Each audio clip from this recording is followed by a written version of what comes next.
தொடர்ந்து நம்ம ஈரானுடைய நிலவரங்களை பார்த்துட்டு இருக்கோம். இப்ப வந்திருக்கக்கூடிய சில முக்கியமான தகவலை பார்க்கலாம்.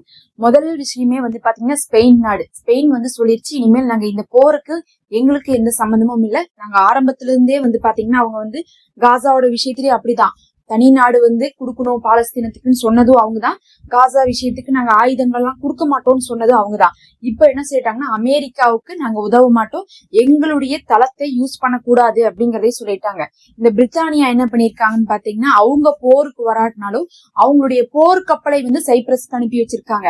நாங்க வரல, நீங்க எங்களுடைய பொருளை கொண்டு போயிட்டு என்ன பண்ணுங்க, போய் சண்டை போட்டு வந்துக்கோங்க, ஆனா எங்களை விட்டுருங்க அப்படின்னு சொல்லிட்டாங்க. ஆனா ஸ்பெயின் என்ன சொல்லியிருக்காங்கன்னு பாத்தீங்கன்னா, நாங்களும் வர மாட்டோம், எங்கள்ட்ட இருந்து உங்களுக்கு ஒண்ணும் கொடுக்க மாட்டோம்னு சொல்லிட்டாங்க.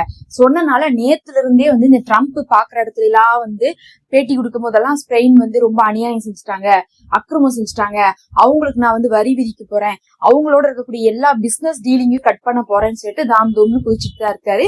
இப்படி இந்த மிரட்டுறதுனாலதான் மத்த நாடுகள்லாம் பிடிக்குதோ பிடிக்கலையோ வேற வழி இல்லாம போருக்கு வராங்க. இந்த அமெரிக்கா எப்பயுமே என்ன பண்ணுவாங்கன்னு பாத்தீங்கன்னா, இஸ்ரேல் அமெரிக்காவை பிடிச்சி இழுத்து விட்டுருவாங்க எப்பயுமே. அப்புறம் அமெரிக்கா என்ன பண்ணுவாங்கன்னா, அவங்க மத்த நாடுகள் எல்லாம் பிடிச்சி இழுத்து விட்டுருவாங்க.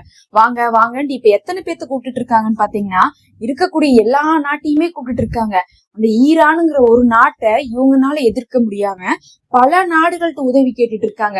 பிரித்தானியாவுடைய போர்க்கப்பல் வந்திருக்குது, ஸ்பெயின்கிட்ட போய் கெஞ்சிருக்காங்க வாங்க வாங்கன்ட்டு. அவங்க வரமாட்டேன்னு சொன்னது இவங்களுக்கு ரொம்ப கௌரவ குறைச்சலா போயிருச்சு.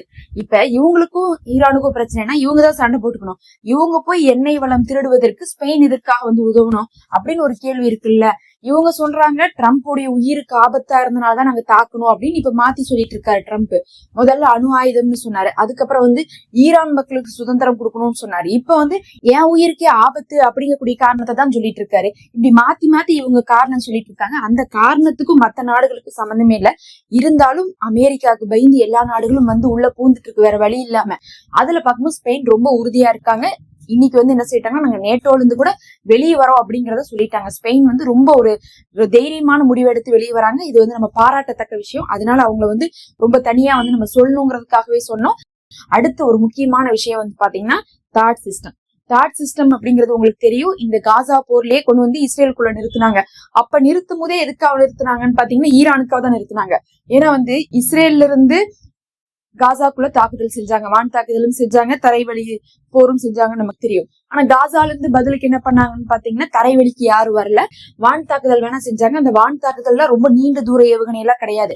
வெறும் என்ன பண்ணிட்டு இருந்தாங்கன்னா, பக்கத்தால இருக்கக்கூடிய அந்த கிரியாட் ஷமோனா போன்ற பகுதிகள், பக்கத்தால இருக்கக்கூடிய பகுதிகளில் மட்டும்தான் தாக்குதல் நடத்தப்பட்டு இருந்துச்சு.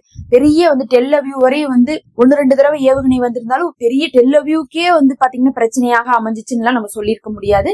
அந்த சமயத்திலே ஈரானுடைய போர் வந்துச்சு. அந்த ட்ரூ ப்ராமிஸ் 1, 2, 3ன்னு சொல்லிட்டு எல்லாமே வந்துச்சு. இப்ப பாத்தீங்கன்னா 4 போயிட்டு இருக்கு. ஆனா அப்ப பாத்தீங்கன்னா வந்த போதே என்ன பண்ணாங்கன்னா, பயந்துட்டு தாட் சிஸ்டத்தை கொண்டு வச்சாங்க. இந்த தாட் சிஸ்டம் பாத்தீங்கன்னா என்ன வேலைன்னா, அதுவும் வான் தடுப்பு சாதனம் தான். இப்ப எப்படி அயன்டோம் இருக்கோ அந்த மாதிரி டேவிட் ஸ்டிங் இருக்கோ அந்த மாதிரிதான் அந்த தாடும். ஆனா தாட் அப்படிங்கிறது உலகத்திலேயே வச்சு நம்பர் 1 எதை வச்சு சொல்றாங்கன்னா, இவங்க சொல்லிக்கிறாங்க, இவங்க சொல்றதான் நாமளும் நம்பி ஆகணும்.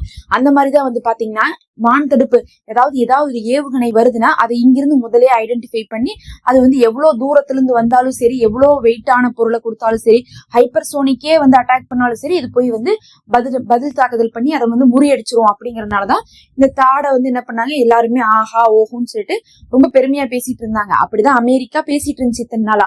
ஆனா அந்த தாட் சிஸ்டத்தை வச்சு என்ன பண்ணிருக்காங்க, இந்த போர்ல நம்பி இறங்கி இருக்காங்க. ஆனா கடைசியில இன்னைக்கு இஸ்ரேல் ஈரான் 4 தாட் சிஸ்டத்தை பாத்தீங்கன்னா அடிச்சிருக்காங்க. 4 விஷயம் தாட் சிஸ்டத்துக்கு கரெக்டா பாத்தீங்கன்னா எதெல்லாம் இன்ஃபர்மேஷன் கொடுக்கக்கூடிய டிவைஸ் இருக்குமோ அதவே தாக்கி தாடுக்கே பாத்தீங்கன்னா நஷ்டத்தை கொடுத்திருக்காங்க இன்னைக்கு ஈரான். அது 1 இல்ல 2 இல்ல 4 அடிச்சிருக்காங்கிறது அமெரிக்காவுக்கு ஒரு பெரிய சர்ப்ரைஸ்.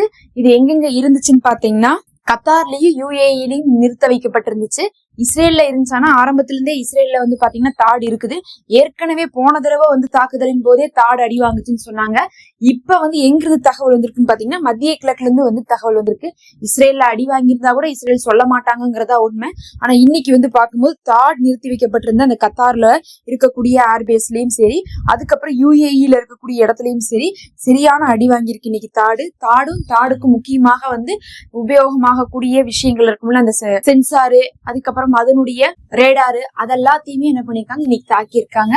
அப்ப நம்பர் 1 பாதுகாப்பு சிஸ்டம் டிஃபென்ஸ் சிஸ்டம்னு சொன்ன தாடே அடி வாங்குதுன்னா அப்ப ஈரான் இருக்கக்கூடிய டிஃபென்ஸ் சிஸ்டமும் அடி வாங்கிட்டு தான் இருக்கும். ஏன்னா தொடர்ச்சியா ஈரான் இருக்கக்கூடிய டிஃபென்ஸ் சிஸ்டம் அங்கங்க வந்து அடி வாங்குறத வந்து இஸ்ரேல் என்ன பண்றாங்க அடிச்சு போட்டு அதை வீடியோவா வெளியே போட்டு அவ்வளவுதான் அவங்கள்ட்ட வந்து டிஃபென்ஸ் சிஸ்டமும் இல்ல, அவங்கள்ட்ட வந்து பாத்தீங்கன்னா கடற்படையும் இல்ல, ரெண்டையுமே நாங்க அழிச்சிட்டோம்னு சொல்லிட்டே இருக்கிறாங்க. அப்படி பார்க்கும் போது என்னதான் வந்து டிஃபென்ஸ் சிஸ்டம்லாம் வச்சிருந்தாலும் கூட அதை அழிக்க முடியும், அது தாடாகவே இருந்தாலும் ஈரானாலையும் அடிக்க முடியும். அப்படிங்கும் போது அப்ப டிஃபென்ஸ் சிஸ்டத்தை வச்சு முழுசா வந்து பாதுகாக்க முடியாதுங்கிறத தெரிஞ்சுக்கலாம். எல்லா நாட்டிலயுமே வந்து பாத்தீங்கன்னா இப்ப டிஃபென்ஸ் சிஸ்டம் இருக்குது. UAE, கத்தாரு, இன்னும் சவுதி, இன்னும் சொல்ல போனா வந்து பாத்தீங்கன்னா பாகிஸ்தான் வேற இன்னைக்கு மறுபடியும் டிஃபென்ஸ் சிஸ்டத்தை கொடுத்துருக்காங்க. அந்த டிஃபென்ஸ் சிஸ்டமும் சைனாட்ட இருந்து வாங்கின டிஃபென்ஸ் சிஸ்டம் தான். எப்படி வந்து இப்ப ஈரானுக்குள்ள டிஃபென்ஸ் வந்து சைனாவது இருக்கோ அதே மாதிரி பாகிஸ்தான் டீம் வந்து சைனாவது இருக்கு. அதை வந்து என்ன பண்ணிருக்காங்க சவுதிட்ட கொடுத்து 2 பேரும் வந்து நட்போட வந்து பேசியிருக்காங்க. இன்னைக்கு டீலிங் எல்லாம் முடிச்சிருக்காங்க. உங்களுக்கு ஒண்ணுனா நாங்க வருவோம், எங்களுக்கு ஒண்ணுனா நீங்க வாங்கன்னு சொல்லிட்டு பேசி என்ன பண்ணிருக்காங்க 2 பேருக்கு நடுவுல வந்து ஒரு ஒப்பந்தம் எல்லாம் போட்டு இப்ப பாகிஸ்தான்ல இருந்து சவுதி அரேபியாவுக்கு வந்து பாத்தீங்கன்னா டிஃபென்ஸ் சிஸ்டம்ல போகுது. டிஃபென்ஸ் சிஸ்டம் எதுக்காக யூஸ் ஆகும்னா வர்ற தாக்குதலை தடுக்கிறதுக்காக யூஸ் ஆகும். ஒன்னா நம்ம வந்து ஏவுகணை போட்டு மத்த நாட்டை அடிக்கணும், இல்ல வந்து ஏவுகணை போட்டு வச்சிருக்கணும், மத்த நாடு நம்ம மேல ஏவுகணை ஏவும் போது அதை வந்து வானத்திலே வச்சு முறியடிச்சிடணும், அவ்வளவுதான். அதுக்காகத்தான் வந்து இந்த டிஃபென்ஸ் சிஸ்டம் இருக்கு. அப்படிப்பட்ட நம்பர் 1 தாட் சிஸ்டமே இன்னைக்கு 4 வந்து அடி வாங்கி இருக்குதுங்கிறது ஈரான் எந்த அளவுக்கு ஆயுதத்துல பலமா இருக்கிறாங்கிறது காமிச்சிருக்கு. இது அமெரிக்காவுக்கு ஒரு பெரிய சம்பட்டையான அடிதான் சொல்லணும். அவங்களே அதிர்ச்சியா இருக்காங்க, எப்படி நம்மளுடைய தாடவே அடிச்சிட்டாங்களா, ஈரான்ட்ட ஒண்ணுமே இல்லை நம்ம எல்லாத்தையும் சொல்லிட்டு இருக்கோம், பார்த்தா நம்மளுடைய டிஃபென்ஸ் சிஸ்டம் இப்படி அடி வாங்கியிருக்கேன்னு சொல்லிட்டு நெத்தனியாகு வேற பயத்துல இருக்காரு. ஏன்னா நெத்தனியாவும் தாடை கொண்டு போய் என்ன பண்ணிருக்காரு 2 நிறுத்தி வச்சிருக்காரு. எங்கன்னு பார்த்தா இஸ்ரேல்ல. ஏற்கனவே அந்த 2ல 1 அடி வாங்கிச்சு போன தடவையே. இப்ப வந்து பார்த்தா இந்த போர்ல அந்த 2க்கும் உத்தரவாதம் இல்லைங்கிறது தெரிஞ்சிருக்குது. தொடர்ச்சியாக ஈரான் கடுமையான தாக்குதலை கொடுத்துட்டு இருக்காங்க. அடுத்த ஒரு வீடியோல வந்து வரும்போது அமெரிக்காவுடைய போர் ஆய்வாளர் ஒருத்தர் வந்து சொன்ன முக்கியமான தகவலை நம்ம சொல்றோம். அதுல நீங்க கேட்டாவே தெரியும் எந்த அளவுக்கு ஈரான் வந்து அச்சுறுத்தலாக அமெரிக்காவுக்கு இருந்திருக்காங்க, சரியான பாதையை நோக்கி போயிட்டு இருக்காங்கன்னு சொல்லிட்டு இன்னைக்கு அவரே வந்து பேட்டி அளிச்சிருக்காரு. மத்தவங்க சொன்னா நம்ப மாட்டாங்க, ஆனா அமெரிக்காவை சேர்ந்தவரே சொல்லும் போது அமெரிக்காவுக்கே அது வந்து பாத்தீங்கன்னா பேக் ஃபயரா தான் போயிட்டு இருக்குது. அடுத்தடுத்த அப்டேட் வந்து கொண்டே இருக்கும். தொடர்ச்சியா தாக்குதல் நடந்துட்டு தான் இருக்கு. இது ஓயக்கூடிய போர் இல்ல, வாரக்கணக்கா நீளும்னு சொல்லிதான் வந்து எதிர்பார்க்கப்படுது.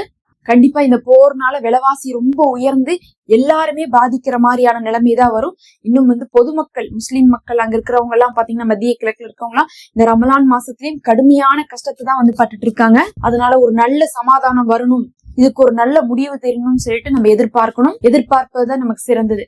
நம்ம அடுத்த ஒரு வீடியோல பார்க்கலாம். மறக்காம சப்ஸ்கிரைப் பண்ணி வச்சுக்கோங்க.